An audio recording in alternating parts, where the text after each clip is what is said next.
Hall میں بیٹھنے کے بعد انسپکٹر جمشید نے ان لوگوں کو منصور رشید، اس کے 2 ساتھیوں اور بوڑھے کے بارے میں بھی بتایا۔ پھر دادا خاور سے جھپٹ کا ذکر بھی کیا اور آخر میں بولے، ان سب واقعات کے سامنے آ جانے کے باوجود میں ابھی تک کسی نتیجے پر نہیں پہنچ سکا۔ وقت کی کھڑکیاں آپس میں ملتی نظر نہیں آتی۔ اگر مہمان کو اسی خفیہ راستے سے لے جایا گیا ہے تو وہ بوڑھا کہاں سے ٹپک پڑا اور مہمان کہاں گئے، اور اگر انہیں اس راستے سے نہیں لے جایا گیا تو پھر غسل خانے میں سے وہ کس طرح غائب ہو گئے؟ یہ سب سوالات چکرا دینے والے ہیں۔ اسی وقت تک ہمارے عوام اور دوست ملک کے لوگوں کو بھی معلوم ہے کہ صدر کی حالت اچانک خراب ہو گئی ہے، لیکن اگر ہم انہیں تلاش نہ کر سکے تو کیا ہوگا؟ تو کیا جمشید تم مایوس ہو چکے ہو؟ جی نہیں جناب، فی الحال حالات حد درجہ عجیب ہیں، ہو سکتا ہے مجھے ان کو تلاش کرنے میں دیر لگ جائے۔ اوہ، لیکن ان کا کل شام سے پہلے ملنا بہت ضروری ہے۔ مہمان کے ساتھ جو اور دوست آئے ہوئے ہیں، ہم نے ان کو یقین دلایا ہے کہ مہمان صدر 24 گھنٹے سے پہلے انہیں تلاش کر لیں گے، اور یہی وجہ ہے کہ وہ اس راز کو راز رکھ رہے ہیں۔ میں سر توڑ کوشش جاری رکھوں گا، اس لیے ٹھیکیدار کو بلوایا ہے۔ اسے پوچھ گچھ کرنا بھی ضروری ہے۔ ٹھیک ہے، تم جو جی میں آئے کرو، لیکن صاحب صدر کو کہیں سے بھی ڈھونڈ کر لاؤ۔ یہ ہم سب کی عزت کا معاملہ ہے، ملک کے وقار کا معاملہ ہے۔ جی میں اچھی طرح سمجھتا ہوں۔ اسی وقت ملٹری کے جوان ٹھیکیدار اور اس کے 3 ساتھیوں کو پکڑ کر لے آئے۔ ان سب کے درمیان کھڑا کر دیا گیا۔ بتاؤ، تم نے غسل خانے میں خفیہ راستہ کس کے کہنے پر بنایا تھا؟ انہوں نے غرض سے پوچھا۔ میں اسے نہیں جانتا، وہ سہم گیا۔ تمہیں یہ ٹھیکہ کس نے دیا تھا؟ ڈاکٹر خاور صاحب کے ذریعے ملا تھا۔ تو کیا انہوں نے خفیہ راستہ بنانے کے لیے کہا تھا؟ انسپکٹر جمشید نے پوچھا۔ جی نہیں، مجھے ایک خط ملا تھا کہ اگر غسل خانے میں خفیہ راستہ بنا دوں تو 20,000 روپے اور ملیں گے۔ میں لالچ میں آ گیا تھا اور یہ کام کر گزرا، اس نے بتایا۔ اور تم نے یہ بھی نہ سوچا کہ ایک خط پر کیا اعتبار کرنا؟ ظاہر ہے کہ راستہ بنانے کے بعد تمہیں پیسے نہیں ملے ہوں گے۔ جی نہیں، خط میں یہ بھی کہا گیا تھا کہ جب میں راستہ بنانا شروع کر دوں گا تو میرے نیک کے حساب میں 20,000 روپے جمع کرا دیے جائیں گے، اس نے بتایا۔ تو کیا ایسا کیا گیا؟ جی ہاں۔ اور تم نے یہ بھی نہ سوچا کہ غسل خانے میں خفیہ دروازے کی کیا ضرورت ہے؟ اس سے ملک اور قوم کو کیا نقصان پہنچ سکتا ہے؟ میں لالچ میں اندھا ہو گیا تھا، اس نے روتے ہوئے بتایا۔ ٹھیک ہے، اب اس لالچ کی سزا بھگتو، لے جاؤ اسے۔ مگر نہیں، ٹھہرو، جب تم غسل خانہ بنا رہے تھے تو کیا کوئی دیکھنے کے لیے آیا تھا؟ جی نہیں، پورے وقت کوئی نہیں آیا تھا۔ اس پر میں بھی حیران ہوا تھا، اس شخص کو کس طرح معلوم ہو گیا کہ غسل خانے میں خفیہ راستہ بنایا ہے یا نہیں؟ ہاں، کوئی اور بات جو تم جانتے ہو؟ جی نہیں، اس نے کہا۔ ٹھیک ہے، انہیں فی الحال ریسٹ ہاؤس کے ایک کمرے میں بند کر دو، شاید پھر ان سے کچھ پوچھنے کی ضرورت پیش آئے۔ اور ہاں، ڈاکٹر خاور کو ذرا بلا لیں۔ 1 منٹ بعد ہی ڈاکٹر خاور وہاں پہنچ گیا۔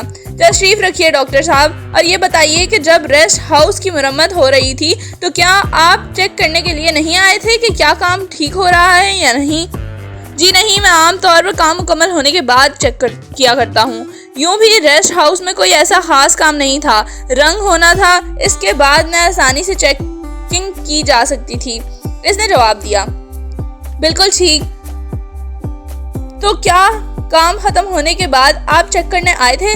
جی ہاں۔ اور آپ نے کوئی عجیب بات محسوس نہیں کی؟ عجیب بات میں سمجھا نہیں، یعنی آپ کو ریسٹ ہاؤس میں کسی تبدیلی کا کوئی آثار تو نظر نہیں آئے؟ جی نہیں، بس رنگ کے بعد ریسٹ ہاؤس خوب چمک دھمک رہا تھا۔ بہت خوب، اس کا مطلب ہے کہ کوئی تبدیلی نظر نہیں آئی؟ جی نہیں۔ بہت بہت شکریہ، آپ آرام کریں، ہمیں افسوس ہے کہ آپ کو یہیں ٹھہرنا پڑے گا۔ دراصل ہم صدر کے اغوا ہونے کی خبر پڑنے کا خطرہ مول نہیں لے سکتے۔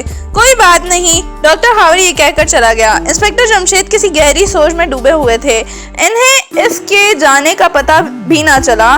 پھر وہ چونکے اور اٹھتے ہوئے بولے، محمود فاروق اور فرزانہ، تم میرے ساتھ آؤ۔ وہ انہیں لے کر ایک کمرے میں آئے اور بولے، میرے جانے کے بعد تم نے جو کچھ کیا اسے پوری تفصیل سے بتاؤ۔ دیکھو، کوئی معمولی سی بات بھی نہ رہ جائے، وقت بہت نازک ہے، لیکن ایسا نہ ہو مہمان صدر کو کہیں دور پہنچا دیا جائے۔ تم میں سے ایک بتائے گا اور باقی سب غور سے سنیں گے، اور یہ بات دھیان میں رہے کہ جو بتا رہا ہے وہ کوئی غلطی تو نہیں چھوڑا یا کچھ بتانا تو نہیں چھوڑا۔ جی اچھا، محمود نے کہا اور تفصیل سے ایک ایک بات بتانے لگا۔ اچانک نہ جانے کیا ہوا، انسپکٹر جمشید اچھل کر کھڑے ہو گئے۔ وہ سیدھے غسل خانے کی طرف جا رہے تھے۔ تینوں حیران رہ گئے اور پھر ان کے پیچھے پیچھے چل پڑے۔ وہ غسل خانے کی دیواروں کو پاگلوں کی طرح دیکھ رہے تھے۔ ان پر جوش کی ایک عجیب سی کیفیت طاری تھی۔ پھر وہ دوڑتے ہوئے باہر نکلے اور ریسٹ ہاؤس کی چھت پر چڑھ گئے۔ تینوں بھی ان کے پیچھے پیچھے تھے اور حد درجے حیران تھے۔ ان کی سمجھ میں کچھ نہ آ رہا تھا کہ وہ کیا دیکھ رہے ہیں۔ انسپکٹر جمشید غسل خانے کے عین اوپر چھت پر پہنچ کر رک گئے۔ وہ ایک انچ کا بغور جائزہ لے رہے تھے۔ پھر ان کے منہ سے ایک سیٹی کی آواز نکلی اور وہ دوڑتے ہوئے نیچے اترے۔ اب وہ بیرونی دروازے کی طرف بھاگتے جا رہے تھے۔ بھاگے بھاگے انہوں نے کہا، تم تینوں یہیں ٹھہرو، میں ابھی واپس آتا ہوں۔ وہ رک گئے۔ ان کی حیرت میں لمحہ بہ لمحہ اضافہ ہی ہوتا جا رہا تھا۔ اسی وقت دوڑتے قدموں کی آواز سنائی دی۔ آئی جی صاحب ان کی طرف آئے۔ کیا ہوا، جمشید کہاں ہے؟ جی معلوم نہیں، شاید انہیں کوئی بہت خاص بات معلوم ہوئی ہے۔ پہلے غسل خانے میں گئے تھے، دیوار کو غور کے دیکھا، پھر غسل خانے کے اوپر چھت پر گئے، وہاں کا جائزہ لیتے رہے اور اب ریسٹ ہاؤس سے کہیں باہر گئے ہیں، محمود نے بتایا۔ کیا تمہیں یقین ہے کہ اسے کوئی خاص بات معلوم ہوئی ہے؟ جی ہاں۔ تو پھر آؤ ہم بھی غسل خانے کی دیواروں کو دیکھتے ہیں اور پھر چھت پر چلیں گے، آئی جی بولے۔ وہ پہلے غسل خانے میں گئے لیکن کچھ نظر نہ آیا، پھر چھت پر گئے اور کچھ سمجھ میں نہیں آیا، آخر مایوس ہو کر نیچے اتر گئے۔ اب ہم ان کا انتظار کریں گے۔ وہ سب ایک جگہ بیٹھے 1 گھنٹے تک انسپکٹر جمشید کا انتظار کرتے رہے۔ باورچی بار بار چائے اور کافی لاتا رہا۔ آخر قدموں کی آواز سنائی دی۔ انہوں نے نظریں اٹھا کر دیکھا، انسپکٹر جمشید چلے آ رہے تھے۔ ان کے چہرے پر جوش کی کیفیت طاری تھی۔ خاور دادا، کہو جمشید کیا رہا؟ نائب صدر نے بےتابی کے عالم میں اٹھتے ہوئے کہا۔ ان کے ساتھ دوسرے بھی اٹھ گئے۔ مجھے امید ہے ہم کامیابی سے بہت نزدیک ہیں۔ اوہ، تو کیا تمہیں یہ معلوم ہو گیا کہ صاحب صدر کہاں ہیں؟ میں اندازہ لگا چکا ہوں، لیکن ہو سکتا ہے میرا اندازہ غلط ہو۔ پھر بھی اب وہ زیادہ دیر ہماری نظروں سے اوجھل نہیں رہ سکیں گے، کیونکہ میں وقت کی کھڑکیاں ملانے میں کامیاب ہو گیا ہوں۔ تو پھر اب کیا دیر ہے؟ آئی جی صاحب کے لہجے میں بے چینی ظاہر تھی۔ 2 آدمی اور بلوانے ہوں گے، ان کے نام منصور رشید اور دادا خاور ہیں۔ ساتھ ہی اس بوڑھے کو بھی گرفتار کر کے یہاں لانا ہے جو اس وقت دادا خاور کے گھر میں بیمار بنا پڑا ہے۔ ٹھیک ہے، تم ان کی گرفتاری کے لیے سادہ لباس والوں کو ہدایت دے دو، وہ ان لوگوں کو یہاں لے آئیں گے۔ جی بہتر، انہوں نے کہا اور سادہ لباس والوں کی طرف متوجہ ہو گئے۔ سادہ لباس والوں کے جانے کے بعد وہ سب بیٹھ گئے۔ کیا اب تم ہمیں نہیں بتاؤ گے کہ یہ سب چکر کیا ہے؟ بتانے کو تو بہت کچھ بتا سکتا ہوں، لیکن جب تک سب لوگ یہاں موجود نہ ہوں اس وقت تک لطف نہیں آئے گا۔ میں چاہتا ہوں سب لوگ یہاں پہنچ جائیں، پھر میں مہمان صدر کو بھی پیش کر دوں گا اور مجرم کو بھی پیش کر دوں گا، لیکن ابھی تو بہت کام باقی ہے، یہ مرحلہ اتنی آسانی سے طے نہیں ہوگا۔ انہوں نے کہا، کیا تم جانتے ہو مجرم کون ہے؟ کم از کم اندازہ ضرور لگا چکا ہوں۔ اس سلسلے میں محمود، فاروق اور فرزانہ میرے کام آئے ہیں۔ جی کیا مطلب؟ فرزانہ نے حیران ہو کر کہا۔ ہاں، میں تمہاری مدد سے ہی مجرم تک پہنچا ہوں، لیکن ہمارے تو فرشتوں کو بھی معلوم نہیں کہ مجرم کون ہے۔ محمود کے لہجے میں بلا کی حیرت تھی۔ ہاں بے شک تم نہیں جانتے، لیکن جب میں نے تم سے یہ کہا تھا کہ پورے حالات تفصیل سے مجھے سناؤ اور تم نے سنائے، تو اسی وقت بس ایک ایسی بات میرے سامنے آئی کہ میرے ذہن میں کھڑکیاں ملتی چلی گئیں۔ کاش ہم بھی ان کھڑکیوں کو ملا سکتے۔ فاروق نے سرد آہ بھری اور کچھ لوگ مسکرانے لگے۔ بھائی ہم تو کچھ بھی نہیں سمجھے، ڈی آئی جی صاحب نے بےچارگی سے کہا۔ فکر نہ کریں، ابھی معلوم ہو جائے گا، بس اتنا دھیان رہے کہ ریسٹ ہاؤس سے کوئی فرار نہ ہونے پائے۔ پہرے داروں کو پوری طرح ہوشیار رہنے کی تاکید کرتے ہیں۔ اچھی بات ہے، انہوں نے کہا اور وائرلیس پر پہرے پر موجود لوگوں کو ہدایت دینے لگے۔ پھر انسپکٹر جمشید کی طرف مڑے۔ غسل خانے کا خفیہ راستہ جو درختوں کے جھنڈ میں نکلتا ہے، اس پر بھی پہرے کی ضرورت ہے؟ سب سے زیادہ ضرورت تو وہی ہے۔ بہت خوب، انہوں نے کہا اور پھر ہدایت دینے لگے۔ اچانک پاس ہی رکھے فون کی گھنٹی بجی۔ ایک آفیسر نے ریسیور اٹھا کر کان سے لگا لیا اور پھر انسپکٹر جمشید کی طرف بڑھا دیا۔ ہیلو، میں سرجن نوید بول رہا ہوں جناب۔ منصور رشید اپنے گھر میں مردہ ملا ہے اور دادا خاور کے گھر میں وہ بوڑھا بھی مردہ ہو چکا ہے۔ ان دونوں کو گلا گھونٹ کے ہلاک کیا گیا ہے۔ اور دادا خاور؟ انسپکٹر جمشید نے پرسکون لہجے میں پوچھا۔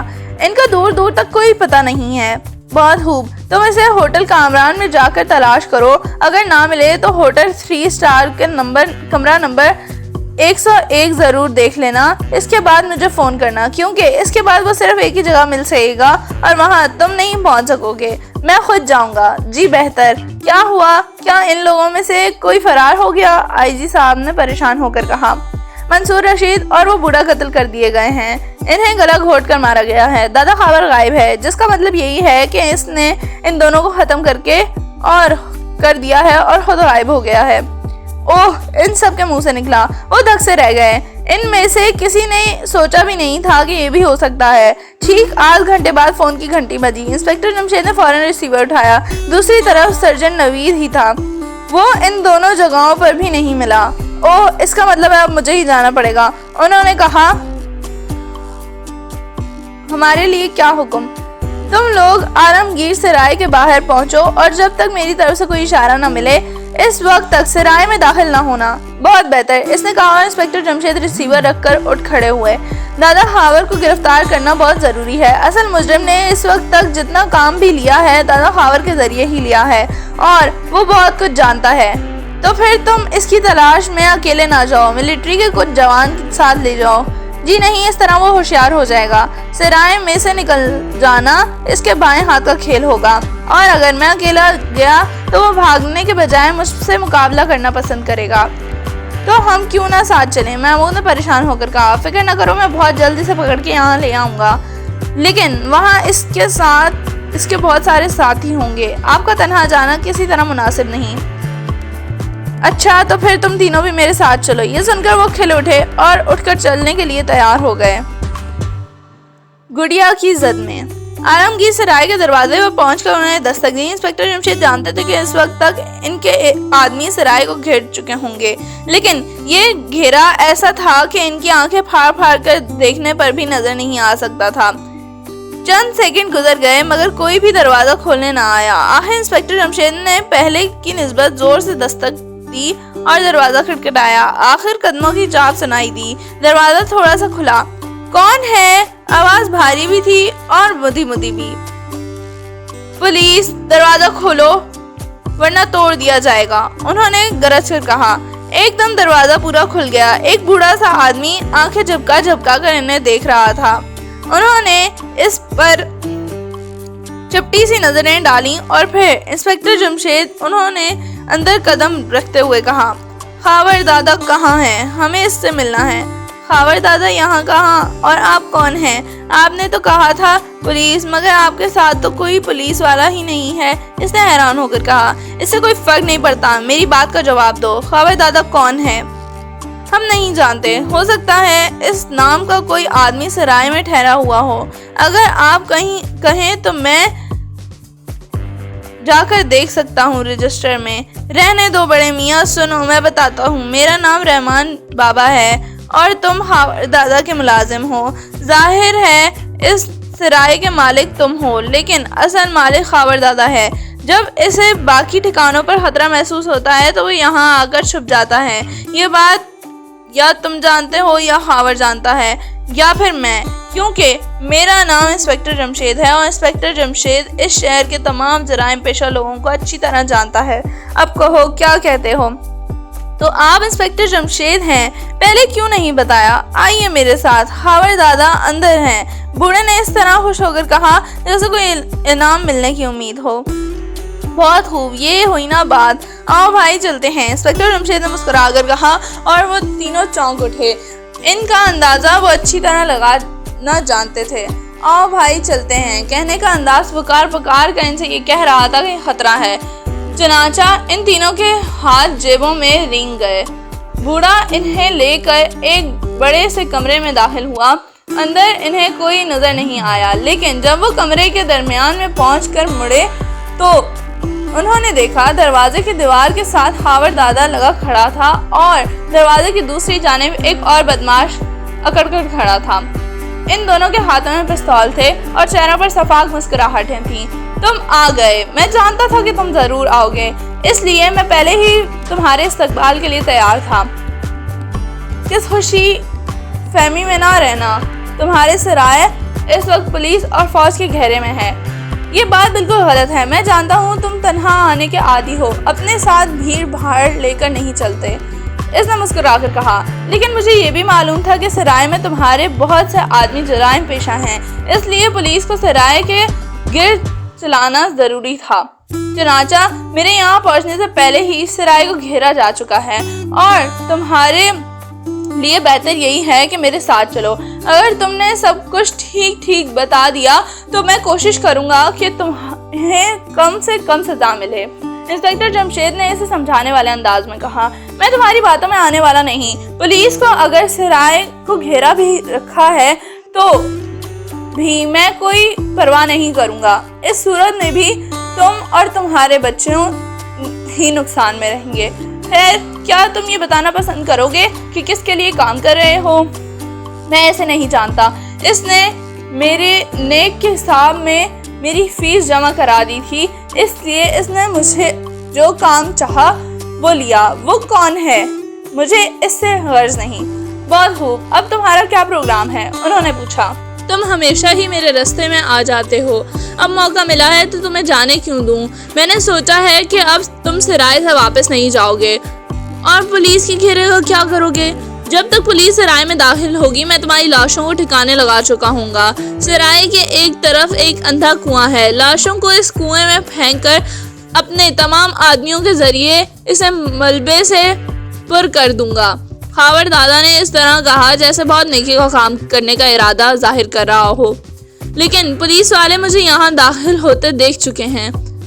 عدالت پولیس والوں کی گواہی تسلیم نہیں کرے گی جب تک کہ یہاں سے لاشیں برآمد نہ کر لی جائیں، اور لاشیں وہ یہاں سے برآمد نہیں کر سکیں گے۔ وہ کیوں؟ کیا ان کی نظر کنویں پر نہیں پڑے گی؟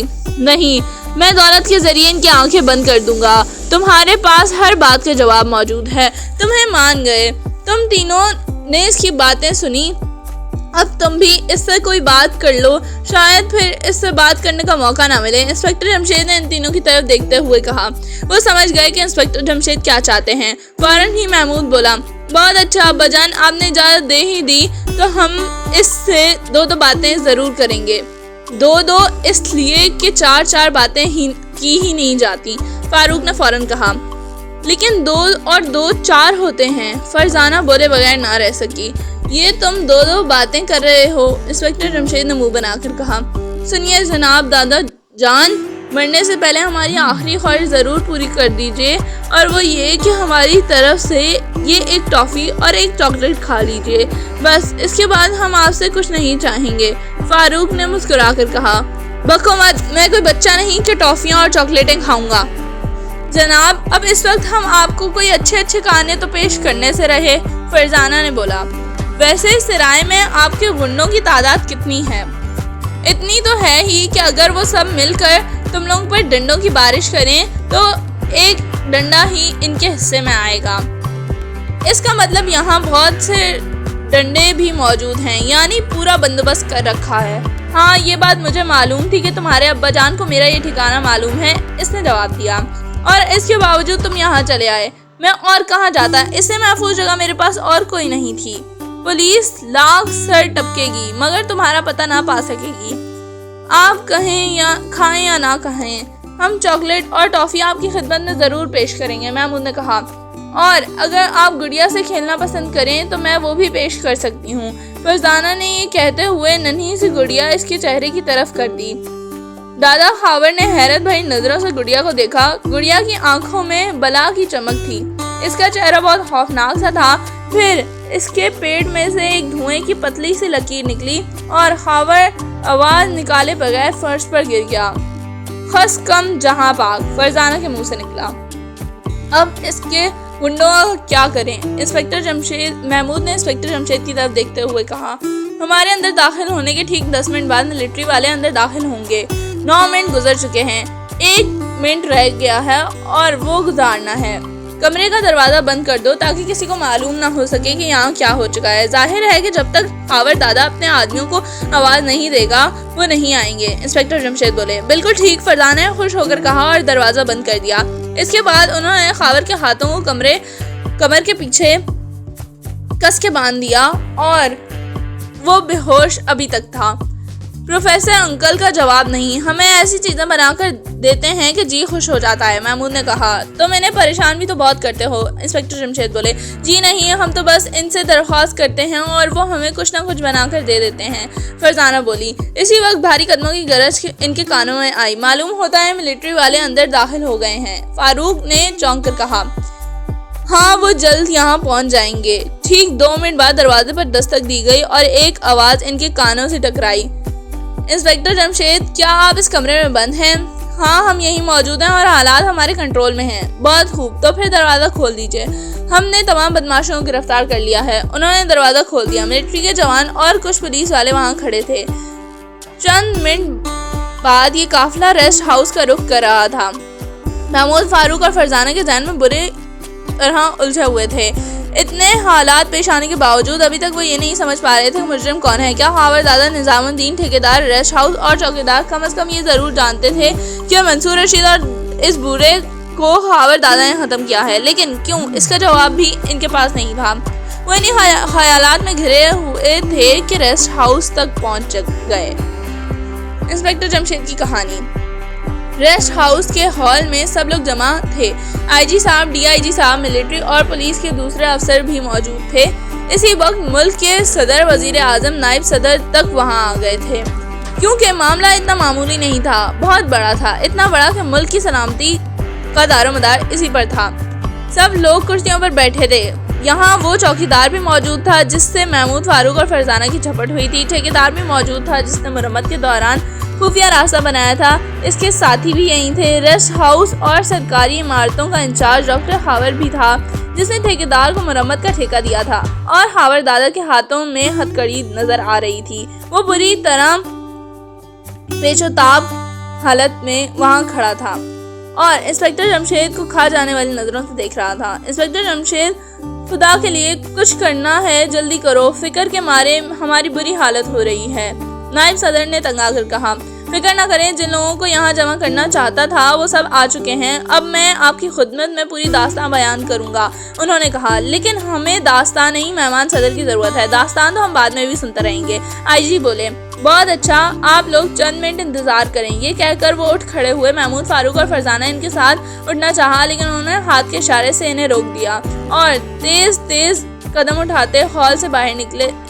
سب لوگ حیران تھے کہ وہ آخر کرنا کیا چاہتے ہیں۔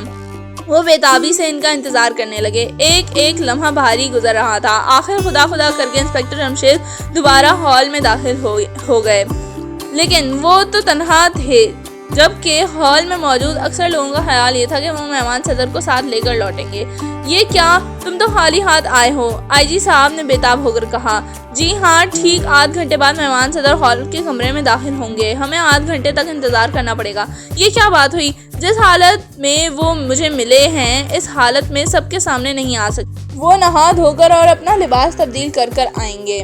تو کیا تم اس دوران اپنی کہانی مکمل کرو گے؟ آئی جی صاحب نے پوچھا۔ جی نہیں، مہمان کی خواہش ہے کہ میں جو کچھ بھی کہوں ان کے سامنے کہوں۔ بہت خوب جمشید، کیا تم پوری ہوش و حواس میں یہ بات کہہ رہے ہو؟ مہمان صدر مل گئے ہیں؟ نائب صدر نے خوش ہو کر پوچھا۔ جی ہاں، اس میں کوئی شک نہیں۔ وہ تمہیں کہاں ملے؟ ایک آفیسر نے بےتاب ہو کر کہا۔ ابھی سب کے سامنے تفصیل سے سب کچھ بتاؤں گا، بے فکر رہیں۔ وہ باخیریت تو ہیں؟ ان کے جسم پر کوئی خراش تو نہیں آئی؟ نائب صدر نے فکر مند ہو کر پوچھا۔ ان کے سر کے پچھلے حصے میں چوٹ آئی ہے، لیکن فکر مند ہونے کی ضرورت نہیں ہے، چوٹ خطرناک نہیں ہے۔ میں سرکاری ڈاکٹر کو فون کر چکا ہوں اور وہ وہاں ان کے پاس پہنچ چکے ہوں گے۔ میرا خیال ہے وہ پٹی کرنے کے بعد ہی یہاں تشریف لائیں گے۔ خدایا تیرا شکر ہے، ہم بال بچ گئے۔ جمشید، تم نے بہت بڑا کارنامہ انجام دیا ہے، اگر تم نہ ہوتے تو نہ جانے ہم کہاں کہاں کی خاک چھٹتے پھرتے اور مہمان صدر کو بھی نہ پھر ڈھونڈ سکتے۔ آخر وہ تمہیں کہاں ملے؟ آئی جی صاحب بےتابی کے عالم میں ان سے یہ سوال بار بار کرنے لگے۔ میں نے عرض کیا ہے نا، ابھی تفصیل سے بتاؤں گا، ورنہ اس طرح لفظ نہیں آئے گا۔ تم میں سے یہ عادت بہت خراب ہے جمشید کہ مزے لے کر بات بتاتے ہو۔ آئی جی صاحب کے لہجے میں شکایت سے زیادہ پیار تھا۔ عادت سے مجبور ہوں جناب، انہوں نے بھی مسکرا کر کہا۔ خیر کوئی بات نہیں، اصل مرحلہ تو طے ہو چکا ہے۔ ان کے لہجے میں سکون تھا، اطمینان تھا۔ جی ہاں۔ پھر وہ ادھر ادھر کی باتیں کرنے لگے۔ وقت بہت سست رفتاری سے گزر رہا تھا۔ لوگ بار بار گھڑی کی طرف دیکھ رہے تھے۔ آخر خدا خدا کر کے ہال کے دروازے پر کھڑے ملٹری والے نے آواز لگائی، مہمان صدر تشریف لا رہے ہیں۔ سب کے سب سیدھے ہو کر بیٹھ گئے اور وہ پھر جو ہی اندر داخل ہوئے تو سب کے سب تعظیماً کھڑے ہو گئے۔ ان کے لیے ایک کرسی خالی چھوڑ دی گئی تھی، وہ اس پر آ کے بیٹھ گئے۔ سب کے بیٹھے ہی باقی تمام لوگ بھی بیٹھ گئے۔ فوراً ہی 2 ملٹری والے ان کے دائیں بائیں کھڑے ہو گئے۔ انہوں نے پستول نکال کر اپنے دائیں ہاتھوں میں لے لیے۔ کمرے میں موجود باقی ملٹری والے بھی چوکس ہو کر کھڑے ہو گئے۔ یہ سب انسپکٹر جمشید کی ہدایت کے مطابق ہو رہا تھا۔ اچانک انسپکٹر جمشید اپنی جگہ سے اٹھ کر کھڑے ہو گئے۔ ان کے منہ سے پہلا جملہ یہ نکلا، بہت ہوشیار رہنے کی ضرورت ہے، مجرم یہیں ہال میں موجود ہے۔ وہ سب چونک کر رہ گئے۔ چند لمحے تک سب سکتے کے عالم میں بیٹھے رہے۔ سب کے ذہن میں ایک ہی بات سوچ رہے تھے کہ آخر مجرم کون ہے۔ اس مرتبہ تو ابھی تک محمود فاروق اور فرزانہ بھی یہ اندازہ نہیں لگا سکے تھے۔ انہوں نے خیالی گھوڑے دوڑائے لیکن کچھ پتہ نہ چلا۔ سب کی نظریں انسپکٹر جمشید پر جمی ہوئی تھیں۔ آخر انہوں نے کہنا شروع کیا، دشمن ملک نے یہ پروگرام اسی وقت بنایا تھا جب ہمارے معزز مہمان صاحب صدر نے ہمارے ملک کا دورہ کرنے کا اعلان کیا تھا۔ فوراً ہی دوسرے ملک میں منصوبہ تیار کیا گیا اور پھر اس کی تفصیلات خفیہ الفاظ میں یہاں موجود اپنے ایک جاسوس کو بھیج دیں۔ اس جاسوس نے منصوبے کا انتہائی غور سے مطالعہ کیا اور پروگرام بنانے لگا۔ اس سب سے پہلے ریسٹ ہاؤس میں ایک خفیہ راستہ بنوانا تھا، لیکن اس کے لیے پہلے ریسٹ ہاؤس میں مرمت کا کام کرانا ضروری تھا۔ اسے یہ بات معلوم تھی کہ مہمان کے آنے سے پہلے ریسٹ ہاؤس مرمت ضروری کرایا جائے گا۔ اس کا خیال ٹھیک نکلا اور جب ڈاکٹر خاور نے مرمت کا ٹھیکہ دیا تو وہ خوش ہو گیا۔ اب اس کا کام کرنے کے وقت آ گیا تھا۔ اسی نے سب سے پہلے ٹھیکیدار سے خفیہ ملاقات کی۔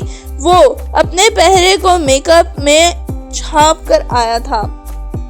اس نے ٹھیکیدار کو ساری بات سمجھائی اور کہا کہ اگر اس کی مرضی کے مطابق خفیہ راستہ بنا دیا گیا تو اسے 50,000 روپے دیے جائیں گے۔ ٹھیکیدار لالچ میں آ گیا۔ اس نے یہ سودا منظور کر لیا اور اس سے یہ بھی پوچھا گیا کہ خفیہ راستہ کس طرح چیک کرے گا۔ اس نے جواب اس غیر ملکی جاسوس نے یہ دیا کہ اسے خود بخود معلوم ہو جائے گا، تم فکر نہ کرو۔ ظاہر ہے کہ یہ کام چوکیدار کے ساتھ ملائے بغیر نہیں ہو سکتا تھا۔ مرمت کا کام آخر اس کی نگرانی میں ہونا تھا، لہٰذا چوکیدار کو بھی رقم کا لالچ دے کر ساتھ ملا لیا گیا۔ اب مرمت شروع ہو گئی۔ جاسوس نے خفیہ راستے کی چیکنگ کا کام چوکیدار کے سپرد لگا دیا۔ اس سے ٹیلی فون پر بات کرتا رہتا تھا۔ آخر مرمت کا کام مکمل ہو گیا اور خفیہ راستہ بھی بن گیا۔ اب صرف مہمان کی آمد کا انتظار تھا۔ ان کے آنے سے چند دن پہلے خفیہ راستے کو چیک بھی کر لیا گیا تھا۔ آخر کیسے غیر ملکی جاسوس ریسٹ ہاؤس میں کس طرح داخل ہو سکتا تھا؟ ڈاکٹر خاور نے اعتراض کیا، آپ بھول رہے ہیں، چوکیدار اس کے ساتھ ملا ہوا تھا۔ اس نے چوکیدار کو فون کیا کہ خفیہ راستہ کھول دے، وہ باغ کے ذریعے اندر آنا چاہتا ہے تاکہ ہر چیز کا جائزہ لے سکے۔ ویسے راستہ اندر سے بھی کھلتا ہے۔ چوکیدار نے اس کی ہدایت پر عمل کیا اور غسل خانے میں جا کر بٹن دبا دیا۔ راستہ کھل گیا اور غیر ملکی جاسوس اندر آ گیا۔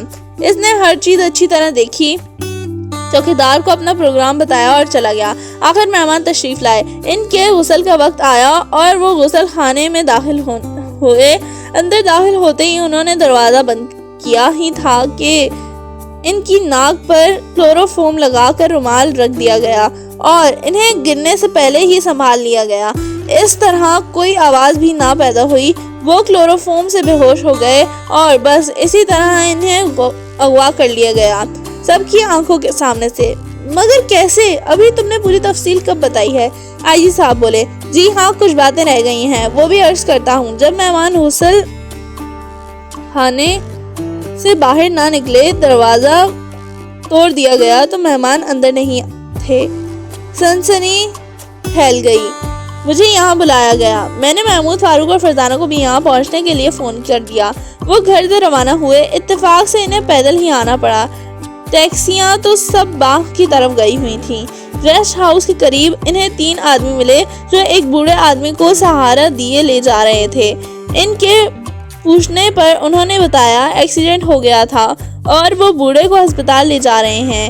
ان 3 آدمیوں میں ایک آدمی منصور رشید تھا جو محمود، فاروق اور فرزانہ آگے نکل گئے تو انہیں خیال آیا وہ لوگ تو ہسپتال کی طرف جا ہی نہیں رہے تھے۔ وہ چونک اٹھے لیکن انہیں جلد از جلد ریسٹ ہاؤس پہنچنا تھا، اس لیے ان کے تعاقب میں نہ جا سکے۔ جب انہوں نے مجھے یہ واقعہ بتایا، ان تینوں کا حلیہ بتایا، تو میں حلیے کی مدد سے جان گیا کہ ان میں سے ایک منصور رشید تھا۔ وہ کئی بار کا صدا یافتہ تھا، میں اس کے ٹھکانے سے واقف بھی تھا۔ سیدھا اس کے پاس گیا، اس سے پہلے میں نے خفیہ راستہ تلاش کر چکا تھا۔ منصور رشید سے معلوم ہوا کہ انہیں اس کا کام پر خاور دادا نے لگایا ہے۔ خاور دادا نے انہیں بتایا تھا کہ ریسٹ ہاؤس کی پچھلی طرف درختوں کے جھنڈ میں شام کے وقت پہنچ جائیں۔ اس جھنڈ میں سے ایک بوڑھا نکلے گا، وہ تینوں اس بوڑھے کو سہارا دیتے ہوئے اس کے گھر لائیں گے۔ اگر کوئی پوچھے تو کہہ دیں کہ یہ حادثہ ہو گیا ہے۔ اس طرح میں خاور دادا تک پہنچا۔ اس نے بھی بتایا کہ ایک نامعلوم آدمی نے فون پر مجھے یہ کام کرنے کے لیے ہدایت دی تھی اور 5000 روپے دینے کا وعدہ کیا تھا، اور یہ کہ وہ نہیں جانتا اصل معاملہ کیا ہے۔ وہ واپس ریسٹ ہاؤس پہنچا تو پتہ چلا اس دوران یہاں فرزانہ، فاروق اور محمود نے بھی جو کچھ کام کر دکھایا تھا وہ چوکیدار تک پہنچ گئے تھے اور چوکیدار ان پر جھپٹ پڑا تھا۔ جب میں واپس آیا تو یہ اس کے کمرے میں تھے۔ خیر، اس پر قابو پا لیا گیا اور پھر پوچھ گچھ کی گئی تو اس نے بھی یہی بتایا کہ کسی کو نامعلوم آدمی نے فون پر بات کر کے یہ کام کرایا تھا۔ محمود، فاروق اور فرزانہ کا خیال پہلے ہی ٹھیکیدار کی طرف جا چکا تھا اور ٹھیکیدار کے بارے میں معلوم کرنے کے لیے انہوں نے ڈاکٹر خاور صاحب کو بلایا تھا۔ ڈاکٹر خاور نے اگر ٹھیکیدار کو پتہ بتا دیا، اسے اور اس کے ساتھیوں کو پکڑ کر بلوا لیا گیا۔ انہوں نے بھی یہی بتایا کہ کسی کو نامعلوم آدمی نے ان سے یہ کام کروایا ہے۔ اب سوال یہ تھا کہ مہمان کہاں ہیں؟ خاور دادا کے گھر میں وہ بوڑھا موجود تھا اور میں اسے اچھی طرح دیکھ چکا تھا، وہ مہمان نہیں ہو سکتا تھا۔ بوڑھے کو ریسٹ ہاؤس کے پیچھے سے لے جانے والی بات بھی سمجھ نہیں آ رہی تھی۔ میں چکر پر چکر کھاتا جا رہا تھا۔ میں نے محمود، فاروق اور فرزانہ سے پورے وقت تفصیل سے سننے اور اچانک مجھے ایک خیال آیا۔ اس خیال کی تصدیق کرنا ضروری تھا۔ میں اس بار پھر باہر گیا اور باہر سے واپس آیا تو مجھے یہ معلوم ہو چکا تھا کہ مجرم کون ہے۔ یہ کہہ کر وہ رک گئے۔ ان کے چہرے پر ایک اسرار سی مسکراہٹ تھی۔ عجیب حکم۔ وہ سب حیرت زدہ رہ گئے۔ آخر وہ کیا بات تھی جو انہیں باہر معلوم ہوئی تھی اور جس کے بعد انہیں یہ معلوم ہو گیا تھا کہ مجرم کون ہے؟ بہت خوب، اب ذرا جلدی سے بتا دو کہ وہ کون ہے، ہماری بے چینی میں اضافہ ہو رہا ہے۔ آئی جی صاحب بولے۔ جی ہاں، اب میں اسی طرف آ رہا ہوں، لیکن سب سے پہلے تمہیں یہ بتانا چاہیے کہ مہمان صدر کو کہاں رکھا گیا تھا، تم نے انہیں کہاں پایا؟ وزیر اعظم نے پہلی مرتبہ گفتگو میں دخل دی۔ جی بہت بہتر، اگر آپ یہ چاہتے ہیں کہ پہلے یہی بیان کیے دیتا ہوں، انہوں نے کہا، پھر ایک نظر سب پر ڈالی اور چونک اٹھے۔ اچانک وہ محمود، فاروق اور فرزانہ کی طرف مڑے۔ تم تینوں ہال کے باہر سے وہ چیز لے آؤ جس کی میں نے تمہیں ہدایت کر رکھی ہے۔ محمود، فاروق اور فرزانہ چونکے رہ گئے۔ انہوں نے تو کسی چیز کے بارے میں بھی ہدایت نہیں کر رکھی تھی، لیکن وہ اپنے والد کو نجومی جانتے تھے، اس لیے فوراً ہی اٹھ کھڑے ہوئے اور باہر نکل گئے۔ دراصل انسپکٹر جمشید نے کہنا شروع کیا، غسل خانے میں کام بہت سوچ سمجھ کر کیا گیا۔ پروگرام پہلے ہی طے تھا کہ جب مہمان غسل خانے سے برآمد نہیں ہوں گے تو ظاہر ہے کہ مجھے یہاں بلایا جائے گا اور میں بچوں کو بھی یہاں بلواؤں گا۔ ٹیکسی رکشہ ملنے کا امکان پہلے ہی کم تھا، اس لیے لازمی تھا کہ محمود، فاروق اور فرزانہ پیدل آتے۔ چنانچہ وقت کا اندازہ پہلے ہی لگایا گیا اور ریسٹ ہاؤس کے پیچھے سے منصور رشید اور اس کے 2 ساتھی بوڑھے کو لے کر چل پڑے۔ مقصد صرف یہ تھا کہ محمود، فاروق اسے دیکھ لیں اور اس لیے ہم یہ سمجھ رہیں کہ دراصل وہ بوڑھا ہی مہمان تھا اور یہ کہ اسے ریسٹ ہاؤس کے پچھلے حصے سے کسی طرح لے جایا گیا ہے۔ ظاہر ہے کہ غسل خانے میں خفیہ راستے کا خیال فوری ہی ذہن میں آتا ہے، اس لیے غسل خانے میں سیاہ رنگ کا ایک بٹن سفید ٹائلوں پر بنایا گیا تھا جس سے دروازہ کھلتا تھا۔ ظاہر ہے کہ یہ بٹن آسانی سے تلاش کر لیا گیا اور راستہ بھی مل گیا، مگر اس راستے کے ملنے کے باوجود مہمان نہ مل سکے، اور یہی مجرم چاہتا تھا کہ ہم چکر پر چکر کھاتے رہیں، ہماری عقلیں خبت ہو جائیں، ہمیں کچھ سمجھ نہ آئے۔ دراصل کام بہت چلاکی سے لیا گیا۔ تم کیا کہنا چاہتے ہو؟ ڈی آئی جی صاحب کے لہجے میں حیرت تھی۔ میں یہ کہنا چاہتا ہوں کہ جو خفیہ راستہ ہم نے تلاش کیا، مہمان کو اس راستے سے نہیں لے جایا گیا۔ انہوں نے مسکرا کر کہا۔ کیا مطلب؟ کئی آوازیں ابھریں۔ جی ہاں، یہی وہ چکر تھا جو مجرم نے ہمیں دیا تھا۔ مہمان تو دراصل شروع سے لے کر آخر تک ریسٹ ہاؤس میں ہی رہے، انہیں تو باہر لے جایا ہی نہیں گیا۔ میں کیا یہ بات کیا ہوئی ہے؟ مختلف لوگوں کی حیرت میں ڈوبی ہوئی آوازیں گونج اٹھیں۔ یہ تم کیا کہہ رہے ہو جمشید؟ مہمان سب کے سامنے غسل خانے میں گئے تھے، اور جب غسل خانے کا دروازہ توڑا گیا تو یہ اندر سے نہیں ملے۔ اس کا تو صاف مطلب یہ ہے کہ انہیں خفیہ راستے سے باہر لے جایا گیا تھا۔ نائب صدر نے حیران ہو کر کہا۔ جی نہیں، یہ نہیں ہوا، اور یہی مجرم کی کامیابی تھی۔ وہ سب کو دھوکے میں رکھنے میں کامیاب ہو گیا۔ ہم سب یہی سمجھتے رہے کہ مہمان کو اغوا کر کے باہر لے جایا جا چکا ہے، جبکہ ایسا نہیں تھا۔ تو پھر آخر کیا ہوا؟ دراصل غسل خانے میں خفیہ راستہ نہیں، 2 راستے بنائے گئے تھے۔ کیا؟ وہ چلا اٹھے۔ سب کی آنکھیں پھٹی کی پھٹی رہ گئیں۔ ہال سے باہر آ کر وہ تینوں برآمدے میں کھڑے ہو گئے۔ بات سمجھ میں نہیں آئی، آخر ابا جان نے ہمیں باہر کیوں بھیجا ہے؟ محمود نے الجھے ہوئے لہجے میں کہا۔ تاکہ ہم کہانی کا باقی حصہ نہ سن سکیں۔ فاروق نے منہ بنا کر کہا۔ نہیں، میرا خیال ہے کہ انہوں نے کسی خطرے کو بھانپ لیا ہے، اور اس خیال سے ہمیں باہر بھیج دیا گیا ہے کہ ہم اس خطرے کا مقابلہ کرنے کے لیے تیار ہو جائیں۔ فرزانہ نے کہا۔ لیکن وہ خطرہ کیا ہے؟ فاروق نے سوال کیا۔ ظاہر ہے کہ مجرم ہال میں ہی موجود ہے، وہ ضرور کوئی چال چلے گا۔ محمود نے کہا۔ تو پھر اب ہم کیا کریں؟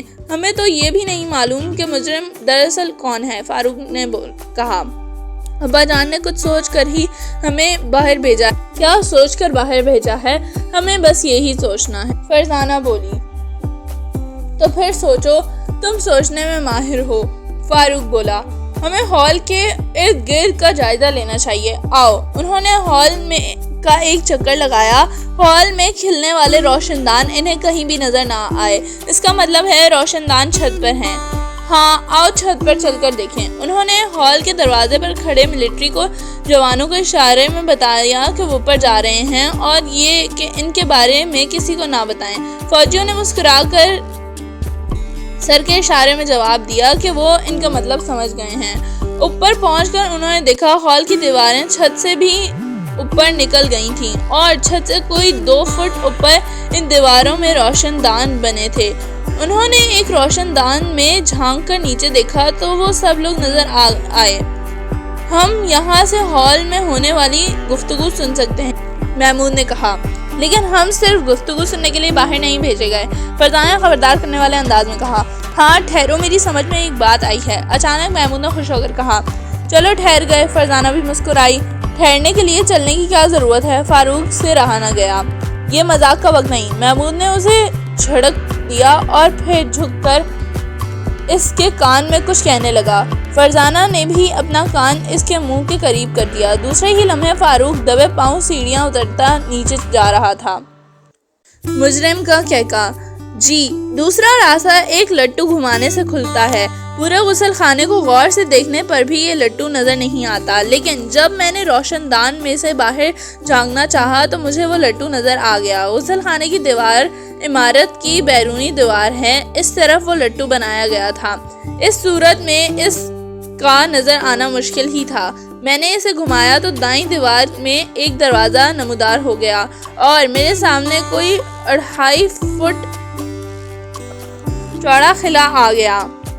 اس خلا میں مہمان مردے تڑے پڑے تھے۔ یہ خلا دیوار کی چورائی کے اندر بنایا گیا تھا۔ اوہ، ان سب کی آنکھیں کھلی رہ گئیں۔ مہمان صدر شروع سے آخر تک خاموش بیٹھے رہے تھے۔ وہ غور سے انسپکٹر جمشید کی باتیں سن رہے تھے۔ ان کے چہرے پر ایک خوشگواری مسکراہٹ تھی۔ اب ان سے رہا نہ گیا۔ انہوں نے کہا، ایک سوال میں بھی کروں گا۔ ضرور فرمائیے۔ انسپکٹر جمشید ان کی طرف تکتے لگے۔ اس سارے پروگرام پر عمل کرنے کے لیے ضروری تھا کہ غسل خانے میں ایک آدمی پہلے سے موجود ہوتا۔ ظاہر ہے کہ وہ ریسٹ ہاؤس کا کوئی آدمی نہیں ہو سکتا۔ اس نے بالکل درست اندازہ لگایا تھا۔ ایک آدمی غسل خانے میں پہلے ہی پہنچا دیا گیا تھا۔ اس نے اب کے منہ پر کلوروفارم کا رومال رکھا تھا اور دوسرا خفیہ دروازہ کھول کر آپ کو اس میں لٹکا کر لٹو الٹا گھما دیا۔ اس طرح وہ دروازہ غائب ہو گیا۔ اور وہ خود کہاں گیا؟ وہ تھا کون؟ آئی جی صاحب نے پوچھا۔ وہ وہی بوڑھا تھا جسے 3 آدمی سہارا دے کر لے جا رہے تھے۔ مہمان کو خفیہ خانے میں بند کرنے کے بعد اس نے پہلے راستے کا بٹن دبا دیا اور نکل گیا۔ دوسری طرف جا کر اس نے راستہ بند کر دیا۔ وہ درختوں کے جھنڈ میں نکلا تو وہاں منصور رشید اور اس کے 2 ساتھی موجود تھے۔ انہوں نے اسے ادھر ادھر سے سنبھال لیا تاکہ ایکسیڈنٹ کا بہانہ بنا سکیں اور محمود اور فاروق اور فرزانہ اسے دیکھ سکیں۔ اف خدا، کس قدر کامیاب منصوبہ تھا، کسی نے کہا۔ اب صرف اتنی بات رہ گئی ہے کہ وہ غیر ملکی جاسوس کون ہے؟ آئی جی صاحب نے پوچھا۔ جی ہاں، میں یہ بھی بتاؤں گا، یا یہ تو پہلے ہی بتا چکا ہوں کہ اس کمرے میں موجود ہے۔ بہت خوب، ہم اسے دیکھنے کے لیے بے چین ہیں۔ اس سے پہلے ایک کام اور کرنا ہوگا، اور یہ کہ ملٹری کے مسلح جوان اپنے اپنے پستول ہاتھوں میں لے کر وہاں موجود تمام لوگوں کے پیچھے کھڑے ہو جائیں۔ کوئی ذرا بھی حرکت کرنے کی کوشش کرے اسے فوراً گولی مار دی جائے۔ انسپکٹر جمشید کا یہ اعلان بہت سنسنی خیز تھا۔ سب دھک سے رہ گئے۔ ہال میں موجود 2 ملٹری کے جوانوں نے فوراً حکم کی تعمیل کی۔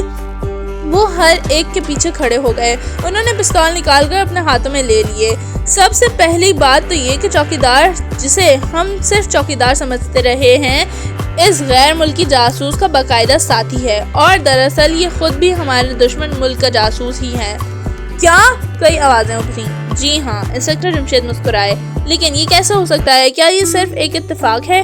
جی نہیں، اتفاق نہیں۔ ڈاکٹر ہاورڈ چونگ کا ریسٹ ہاؤس اور دوسرے سرکاری عمارات کے انچارج ہیں، اس لیے ان کے لیے یہ کام کیا مشکل ہے کہ یہ اپنی مرضی کے آدمیوں کو ایسی جگہوں پر ملازم رکھیں کہ ضرورت پڑنے پر ان سے کام بھی لے سکیں۔ انسپکٹر جمشید بولے۔ کیا ہال میں موجود زیادہ تر آدمی اپنی جگہوں پر اچھل پڑے؟ یہ جھوٹ ہے، غلط ہے، بلا وجہ مجھے پھانسنے کی سازش ہے۔ ڈاکٹر ہاورڈ چلا اٹھا۔ آپ کیسے کہہ سکتے ہیں کہ یہ غلط ہے؟ انسپکٹر جمشید مسکرائے۔ اور آپ کے پاس کیا ثبوت ہے کہ میں غیر ملکی جاسوس ہوں؟ مجھے تو اس ملک میں رہتے ہوئے پورے 50 سال ہو گئے ہیں۔ میں ہجرت کر کے یہاں آیا تھا۔ ہجرت کر کے آنا اس بات کا ثبوت ہرگز نہیں ہے کہ آپ غیر ملکی جاسوس نہیں ہیں۔ انسپکٹر جمشید مسکرائے۔ میرا ریکارڈ بلا خطہ فرمائیے۔ میں نے ملازمت کے دوران آج تک کوئی بے قاعدگی نہیں کی، وہ اس لیے کہ کوئی آپ پر شک نہ کر سکے۔ انسپکٹر جمشید بولے۔ جمشید، بات کو تول نہ دو، ضرور تمہارے پاس ان کے خلاف کوئی ثبوت تو ہوگا۔ جی ہاں، ثبوت کے بغیر تو میں کسی کو مجرم بتا ہی نہیں سکتا۔ بس تو پھر ثبوت پیش کرو۔ ڈاکٹر ہاورڈ، میں آپ سے ایک سوال کرتا ہوں۔ انسپکٹر جمشید بولے۔ فرمائیے، اس نے طنزیہ لہجے میں بولا۔ جب آپ کو یہاں بلوایا گیا اور ساری بات آپ کو بتائی گئی اور آپ نے ٹھیکیدار کے متعلق بتایا تو آپ کو ریسٹ ہاؤس میں ہی ٹھہرنے کے لیے کہا گیا تھا، کیا یہ بات ٹھیک ہے؟ انہوں نے پوچھا۔ ہاں، یہ ٹھیک ہے، اس نے بے فکری سے کہا۔ اور آپ نے اس کے جواب میں کہا تھا کہ آپ فون پر اپنے گھر والوں کو اطلاع کر دینا چاہتے ہیں۔ میرے بچے آپ کو فون والے کمرے تک چھوڑنے بھی گئے تھے اور آپ نے ان کے سامنے ہی نمبر ڈائل کرنے شروع کیے۔ انسپکٹر جمشید کہتے چلے گئے۔ ہاں تو پھر کیا میں اس سے مجرم ثابت ہو جاتا ہوں؟ اس نے مذاق اڑانے والے لہجے میں کہا۔ ہاں، میرے ملک کے دشمن، صرف اتنی سی بات سے تم مجرم ثابت ہوتے ہو۔ انسپکٹر جمشید بولے۔ وہ کیسے؟ ذرا میں بھی تو سنوں۔ اس نے ہنس کر کہا۔ وہ ایسے کہ تم نے اپنے گھر فون نہیں کیا تھا۔ انسپکٹر جمشید نے اچانک کہا۔ کیا کہا؟ گھر فون نہیں کیا تھا؟ ڈی آئی جی صاحب کے منہ سے نکلا۔ جی ہاں، وہ مسکرائے۔ تو پھر کہاں فون کیا تھا؟ ڈاکٹر ہاورڈ نے تنگ آ کر کہا۔ ہاورڈ دادا کو۔ تم نے اسے فون پر حکم دیا تھا کہ منصور رشید اور اس بوڑھے کو ہلاک کر دے، اور اس کام کے لیے تم نے اسے 50,000 روپے اور دینے کا وعدہ کیا تھا۔ اوہ، دوسرے حیران ہو کر کہا۔ اب کہو یہ ثبوت کافی ہے یا کچھ اور پیش کروں؟ تم عدالت میں کیسے ثابت کرو گے کہ میں نے اپنے گھر فون نہیں کیا تھا بلکہ خاور دادا کو کیا تھا؟ اس نے پوچھا۔ تمہارے گھر والوں کا بیان ہے کہ تمہارا کوئی فون نہیں ملا، میں یہاں سے سیدھا تمہارے گھر گیا تھا۔ انسپکٹر جمشید نے مسکرا کر کہا، پھر بولے، اب یہ نہ پوچھنا کہ مجھے تمہارے گھر کا پتہ کس طرح معلوم ہوا، یہ کوئی مشکل کام نہیں، تمہارے دفتر سے فوراً معلوم ہو گیا تھا۔ میرے گھر والوں سے تم نے اپنی مرضی کا بیان لے لیا ہوگا، عدالت میں اس کی کوئی اہمیت نہیں، اس نے اکڑ کر کہا۔ بہت خوب، لیکن تم نے یہ تو سنا ہی نہیں کہ میں نے تمہارے گھر والوں کو کیا بتایا تھا۔ میں نے انہیں بتایا تھا کہ تم ایک مصیبت میں گھرے ہوئے ہو اور میں تمہارا وکیل ہوں، اس لیے مجھے تمہارے کاغذات کی سخت ضرورت ہے۔ گھر والوں نے فوراً مجھے تمہاری الماری دکھائی اور میں نے وہ کاغذات حاصل کر لیے جن کے زور سے تم غیر ملکی جاسوس ہو، اور اس بات کا ثبوت بعد میں دینا کہ کوئی طاقت تمہیں پھانسی کے پھندے سے نہیں بچا سکتی۔ ہال میں سناٹا چھا گیا، ہر کسی کی نظریں ڈاکٹر خاور پر جم گئیں کہ دیکھیں وہ انسپکٹر جمشید کی اس بات کے جواب میں کیا کہتا ہے، لیکن اس کے منہ سے جواب میں کوئی لفظ نہ نکل سکا۔ پھر اچانک اس کا کہکا ہال میں گونجا، یہ کہکا اتنا شدید تھا کہ کسی طرح رکنے کا نام نہیں لے رہا تھا۔ کہکے کے بعد ڈاکٹر خاور کا کہکا کسی طرح رکنے کا نام نہیں لے رہا تھا۔ وہ لوگ اسے آنکھیں پھاڑ پھاڑ کر دیکھ رہے تھے، حیرت کے مارے ان سب کا برا حال تھا۔ خود وہ یہ سوچنے پر مجبور ہو گئے تھے کہ ضرور ڈاکٹر خاور کا دماغ خراب ہو گیا ہے۔ اس کے کہکے کے رکنے کا انتظار کر رہے تھے، لیکن جو ہی کہکا رکا اس کی آواز ہال میں گونجی، انسپکٹر جمشید تم ہار گئے، میں جیت گیا، میرا ملک جیت گیا۔ کیا مطلب؟ کئی آوازیں ابھری۔ میرے ملک کے لوگ بہت چالاک ہیں، بہت ہوشیار ہیں، وہ جانتے تھے کہ ڈاکٹر خاور پر کبھی ایسا وقت بھی آ سکتا ہے، انہوں نے اس کا توڑ ہی کر لیا تھا۔ تمہارا ملک ظاہر ہے کہ مجھے پھانسی کی سزا دے گا، پھر کیوں نہ میں تم سب کو ساتھ لے کر مروں۔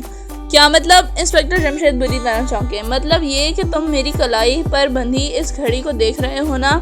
ریسٹ ہاؤس میں جب مجھے بلایا گیا تو میں نے احتیاطاً اسے اپنی کلائی پر باندھ لیا تھا۔ تم کیا کہنا چاہتے ہو؟ انہوں نے چونک کر پوچھا۔ مطلب یہ ہے کہ یہ گھڑی نہیں ہے، میرے ملک کے ذہین سائنسدانوں کا بنایا ہوا ایک بم ہے، ایک ایسا بم کہ میں اس کی چابی کو باہر کھینچ لوں تو یہ پوری عمارت ملبے کا ڈھیر بن جائے۔ میرا دایاں ہاتھ چابی پر ہے، ایک ہلکا سا اشارہ چابی کو باہر کھینچنے کے لیے کافی ہوگا۔ اب حکم دو میرے سر پر کھڑے اس فوجی کو کہ وہ مجھے گولی مار دے، اس سے پہلے کہ یہ مجھے گولی مارے گا میں چابی کو کھینچ دوں گا۔ وہ سب ساکت رہ گئے، کسی کے وہم و گمان میں بھی یہ بات نہیں تھی کہ حالات اس طرح بھی پلٹا کھا سکتے ہیں۔ انہوں نے سنا ڈاکٹر خاور کہہ رہا تھا، سب لوگ اپنے اپنے پستول یا دوسرے ہتھیار درمیانی میز پر رکھ دو، اگر میرا حکم نہ مانا گیا تو میں چابی کھینچ دوں گا۔ تم ہمیں بیوقوف نہیں بنا سکتے، یہ گھڑی ہی ہے اور کچھ نہیں۔ انسپکٹر جمشید نے ٹٹولنے والی نظروں سے اسے گھورتے ہوئے کہا، بہت اچھا، مجھے تو ایسا بھی مرنا ہے، میں چابی کھینچ دیتا ہوں۔ اس نے کہا، ٹھہرو، ہم ہتھیار ڈال رہے ہیں، انسپکٹر جمشید بلند آواز میں بولے۔ پھر انہوں نے سب سے پہلے اپنا پستول نکال کر قالین پر پھینک دیا۔ ان کی دیکھا دیکھی میں دوسروں نے بھی یہی کیا۔ دروازے پر کھڑے فوجیوں کو بھی اندر بلایا گیا۔ بہت خوب، اب تم ان سب کو باندھ دو، اس نے چوکیدار، ٹھیکیدار اور اس کے ساتھیوں سے کہا۔ بہت بہتر، وہ آگے بڑھے، سب لوگ ہتھیار اوپر اٹھا دو۔ انہوں نے مجبوراً ہاتھ اوپر اٹھا دیے۔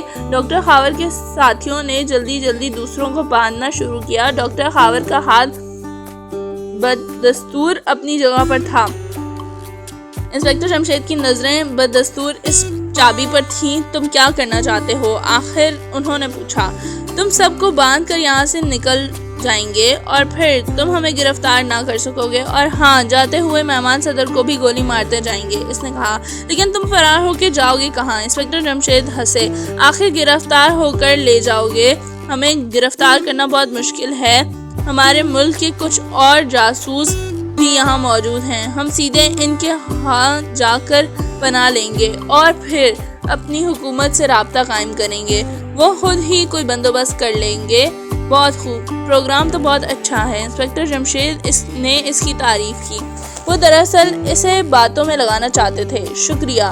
جلد ہی ان سب کو باندھ لیا گیا، صرف مہمان صدر کو نہیں باندھا گیا۔ انہیں باندھنے کی ضرورت نہیں تھی، یہ بیچارے تو اسے اگلے جہاں میں چلے جائیں گے، ڈاکٹر ہاورڈ نے کہا۔ جب سب بند گئے تو ڈاکٹر ہاورڈ نے بم کی چابی پر سے ہاتھ ہٹا لیا اور یہی اس کی سب سے بڑی غلطی تھی۔ فوراً ہی ایک فائر ہوا، ڈاکٹر ہاورڈ کے منہ سے ایک زوردار چیخ نکلی اور وہ اندھے منہ قالین پر گر پڑا۔ ساتھ ہی روشن دان سے محمود کی آواز سنائی دی، خبردار باقی لوگ ہتھیار اوپر اٹھا دیں ورنہ ان کا بھی وہی حشر ہوگا جو ڈاکٹر ہاورڈ کا ہوا ہے۔ ان کے ہاتھ اوپر اٹھ گئے، کسے معلوم کہ کایا اس طرح بھی پلٹ سکتی ہے۔ صدر کا تحفہ، فاروق، فرزانہ جلدی نیچے اترو اور سب لوگوں کی رسیاں کھول دو۔ محمود کی آواز ان کے کانوں سے ٹکرائی، فوراً ہی دونوں نیچے اتر آئے اور جلدی جلدی رسیاں کھولنے لگے۔ انسپکٹر جمشید نے آگے بڑھ کر سب سے پہلے ڈاکٹر ہاورڈ کی کلائی سے گھڑی نما بم اتار لیا اور پستول اٹھا کر ان لوگوں پر تان دیا۔ پھر محمود سے بولے، اب تم نیچے آ سکتے ہو محمود، میں نے تمہیں اسی لیے ہال سے باہر بھیج دیا تھا، میں جانتا تھا کہ دشمن ضرور کوئی نہ کوئی بندوبست کر کے آیا ہوگا، اگر تم ہال میں ہی رہتے تو اس وقت نقشہ اور ہوتا۔ خدا کا شکر ہے میں نے تمہیں وقت پر باہر بھیج دیا، مگر تم نے پستول کہاں سے لیا؟ ہال کے دروازے پر کھڑے فوجیوں سے۔ ہم بھی یہ سمجھ گئے تھے کہ معاملہ خطرناک ہے، اس لیے ہمیں باہر بھیجا گیا تھا اور ہمارا خیال درست ہی نکلا۔ مہمان صدر تینوں بچوں کو اس طرح دیکھ رہے تھے جیسے وہ کسی دور ہی دنیا کی مخلوق ہوں۔ آخر ان سے رہا نہ گیا، بولے، یہ بچے کون ہیں؟ کیا آپ کے محکمہ سراغ ثانی میں اتنی عمر کے بچے بھی کام کرتے ہیں؟ ان کی اس بات پر سب مسکرا پڑے۔ پھر نائب صدر بولے، یہ ہمارے ملک کے انسپکٹر جمشید ہیں، محکمہ سراغ ثانی کے سب سے مشہور آدمی، انہوں نے نہ جانے کتنے غیر ملکی جاسوسوں اور ملکی مجرموں کو جیل کے سلاخوں کے پیچھے پہنچا دیا ہے، مجرم ان کے نام سے بھی کانپتے ہیں، اور یہ تینوں ان کے بچے ہیں، انہیں بھی باپ کی طرح سراغ ثانی کا شوق ہے، انہوں نے بھی بڑے بڑے کارنامے انجام دیے ہیں، آپ نے دیکھ ہی لیا، ویسے ان کے کارناموں کی فائل آپ کے سامنے پیش کر دیں گے، میں نے ان کارناموں کو ضرور پڑھوں گا، یہاں سے فارغ ہونے کے بعد مجھے اسے ضرور ملوائیے گا، میں انہیں اپنے ملک آنے کی دعوت دوں گا۔ انہوں نے خوش ہو کر کہا، بہت بہتر۔ تمام مجرموں کے ہاتھوں میں ہتھکڑیاں پہنا دی گئیں، پھر سب نے غسل خانے تک جا کر ایک دوسرے خفیہ خانے کو دیکھا، وہ اسے دیکھ کر حیرت زدہ رہ گئے، یہ کاریگری کا ایک نیا نمونہ ہے۔ ریسٹ ہاؤس سے جب انسپکٹر جمشید اور تینوں بچے رخصت ہونے لگے تو مہمان صدر نے انہیں نہایت گرم جوشی سے ہاتھ ملایا اور بولے، میں آپ چاروں کو ہمیشہ یاد رکھوں گا، کل پرسوں میری اور آپ کی ایک ملاقات اور بھی ہوگی، اس ملاقات میں آپ کو اپنے ملک آنے کی باقاعدہ دعوت دوں گا۔ شکریہ جناب، انسپکٹر جمشید نے مسکرا کر کہا، اور اس دن میں بچوں کو چند تحائف بھی پیش کروں گا۔ اس کی کیا ضرورت ہے جناب؟ محمود نے با اخلاق لہجے میں کہا۔ نہیں، اس کی ضرورت ہے، انہوں نے کہا اور تینوں کے گلوں پر تھپکی دی۔ اس کے بعد وہ ریسٹ ہاؤس سے نکل گئے۔ دوسرے دن ریڈیو پر اعلان کیا جا رہا تھا کہ مہمان صدر کی طبیعت اب بالکل ٹھیک ہے اور آج شام وہ شہروں کی طرف سے دی جانے والی دعوت میں شرکت کریں گے۔ یہ خبر سارے شہر چھاپ لی گئی کہ مہمان صدر کو اغوا کر لیا گیا تھا، اس لیے انسپکٹر جمشید، محمود، فاروق اور فرزانہ کا یہ کارنامہ اخبارات میں نہ آ سکا، لیکن سرکاری فائلوں میں ضرور محفوظ کر دیا گیا۔ اور پھر مہمان صدر نے ملک سے رخصت ہونے سے پہلے ان سے ایک الگ کمرے میں ملاقات کی، یہاں انہیں نے محمود، فاروق اور فرزانہ کو بہت سے تحفے دیے، انہوں نے نیا پستول بھی دیا انہیں اور یہ بھی بتایا کہ اس سے باقاعدہ فائر بھی کیا جا سکتا ہے۔ اب یہ دوسری بات ہے کہ ان سے نکلنے والی گولی کسی کو موت کے گھاٹ نہیں اتار سکتی، البتہ بے ہوش ضرور کر دیتی ہے۔ وہ اسے عجیب و غریب تحفے کو پا کر بہت خوش ہوئے۔ ان کے ساتھ پستولوں میں بھری جانے والی گولیوں کے 3 ڈبے بھی تھے۔